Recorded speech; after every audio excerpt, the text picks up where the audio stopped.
옛날에 나라에서는 임금님이 이제 지방에 널려 있는 선비들 중에서 정말 똑똑한 사람을 뽑아서 나라의 관리로 등용하는 과거 제도가 있었잖아요. 그 옛날에 위생 3명이 과거 시험장에 나가려고 할 때, 그래서 이제 가다가 뭐 주막에서 하룻밤 자고 뭐 이러잖아요. 그래서 잠을 자다가 꿈을 꿨어요. 3사람이 다 같이 꿈을 꿨는데, 한 사람은 거울이 땅에 딱 떨어지는 꿈을 꿨고, 또 한 사람은 허수아비가 문짝에 걸려있는 꿈을 꾸었어요. 또 한 사람은 바람이 불어와서 꽃이 떨어지는 그런 꿈을 꾸었어요. 그래서 저 꿈이 그렇게 아름답거나 뭐 아주 멋지거나 그러지 못한 꿈이잖아요, 그것이.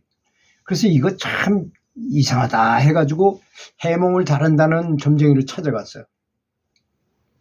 그랬더니 마침 해몽가는 밖에 나가서 뭐 밖에 일 보러 가서 없었고 그의 아들이 집을 지키고 있었던 것이었습니다. 그래서 서당께 3년이면 풍월도 있는다는데 점장이 집 아들이니까 이 사람도 좀 꿈풀이를 좀 할 수 있지 않을까 해가지고 그 아들에게 꿈풀이를 좀 부탁했어요. 그 아들은 뭐 못 이긴 척하고 아빠한테 말 들은 얘기도 있고 뭐 들은 풍월이 있잖아요. 그래서 아들이 이제 이 3명의 유생들에게 꿈을 풀어줬어요. 모두가 상서롭지 못한 꿈이니 소원을 다 이루지 못할 것이요 라고 이제 나름대로 지 마음대로 이제 꿈을 풀이해 줬어요. 그러는 동안에 밖에 나가서 일 보러 갔던 해몽가가 집으로 들어왔어요. 볼일을 마치고 집으로 들어와서 그 장면을 보고 아들을 아주 심하게 꾸짖었어요. 이놈아, 네가 뭘 안다고 그렇게 건방지게 그 다른 사람의 운명을 가르는 그런 헛소리를 했느냐 하면서, 그리고선 죄송하게 됐습니다. 제가 다시 꿈을 풀어드리겠습니다 하면서 이제 다시 한번 얘기를 들어서 한 사람은 거울이 땅에 떨어졌고 한 사람은 문에 허수아비가 걸려 있고 한 사람은 바람에 꽃이 떨어지는 꿈을 꿨다, 그런 얘기를 다시 이제 쫙 이제 했어요. 그랬더니 그 얘기를 듣던 해몽가가 말하기를, 거울이 땅에 떨어졌으니 어찌 소리가 나지 않을 것인가, 그러니 좋은 소식이 있다는 것을 말하는 것이다, 그거는. 두 번째, 사람이 꾼 꿈에는 허수아비가 문에 걸렸는데 어찌 사람들이 높이 올려다보지 않겠느냐, 높이 올려다보는 관직에 있을 그런 꿈이다. 세 번째 사람은 바람에 꽃이 떨어진 꿈을 꿨잖아요. 이 양반아, 바람에 꽃이 떨어졌으니 어떻게 열매가 맺지 않겠느냐 이렇게 꿈을 풀었던 것입니다. 과연 이제 그리고는 그런 말을 듣고서 기분 좋게 이 사람들은 이제 한양을 향해서 가서 그날 시험을 봤어요. 그리고 3사람 모두 다 급제했어요. 그 후에 아주 나라의 큰 대들보 같은 인물들이 되었다고 합니다. 이게 우리말에 그런 말이 있잖아요. 꿈보다 해몽이란 말이 있잖아요. 역시 사물을 어떻게 보느냐, 어떻게 긍정적으로 보느냐는 굉장히 중요한 일이라고 저는 생각합니다. 그래서 이왕 하는 말은 좋은 말을 해야 되고, 이왕 하는 생각은 감사한 생각, 늘 아름다운 생각을 하는 것이 좋고, 이왕 하는 말은 온화하고 부드럽고 남의 격려가 되고 힘이 되고 칭찬이 되는 말을 해주는 것이 좋지 않겠는가. 그래야 자기한테도 운이 돌아오고 좋은 일이 생긴다는 것을 말하는 것이 아니겠습니까? 이번에는 제가 아는 지인이 이제 아주 형제가 많아요. 7형제나 되는 대가족인데, 옛날에 뭐 7, 8은 다 보통 그랬죠.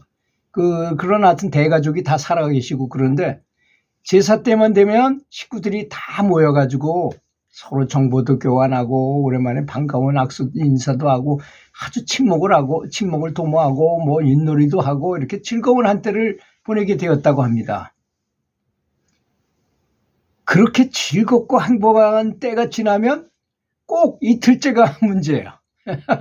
이틀째가 되면 가장 큰 형님의 형수가 야, 너희들 말이야, 제사 때 제대로 안 오고 뭘 가지고 오고 뭐 이런 걸 일단 분란을 일으켜, 온통 분란을 일으켜서 꼭 싸움을 하고 집안이 풍지박산 돼가지고 그리고 헤어지게 되더라는 것입니다. 그러다 한 몇 해 그렇게 하다 보니까 참 오늘 때 눈치만 보죠, 서로들.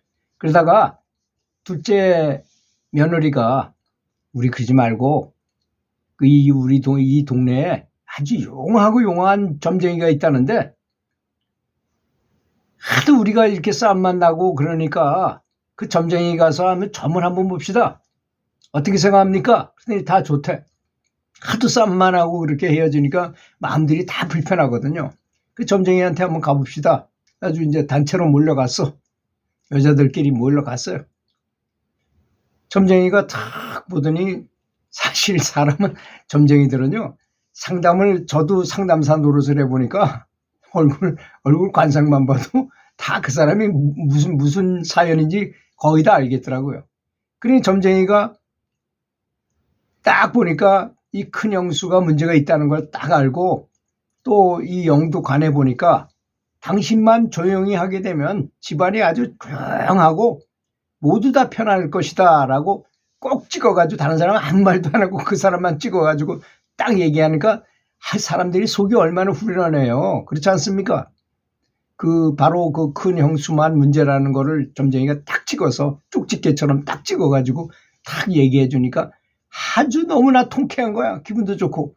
근데 반면 큰 형수는 야, 이건 나 때문에 다 이런 일이 벌어졌고 내가 제일 높은 어른이라고 너무 위세를 보이고 그러다 보니까 반발이 일어났고 이 동생들한테 다 반발이 일어났고 또 점쟁이도 그걸 정확하게 알아내는구나. 내가 조심해야 되겠구나. 그 다음부터는 전혀 싸움이 일어날 수가 없잖아요. 그 큰 형수가 입을 싹 닫고 좋은 말만 하고 자기 주권을 내세우지 않고 애고를 내세우지 않으니까 분란이 절대로 없어졌다고 하는 것이니까 이럴 때는 점쟁이도 피그말리온 효과처럼 아주 좋은 구실을 할 때가 있는 것 같습니다.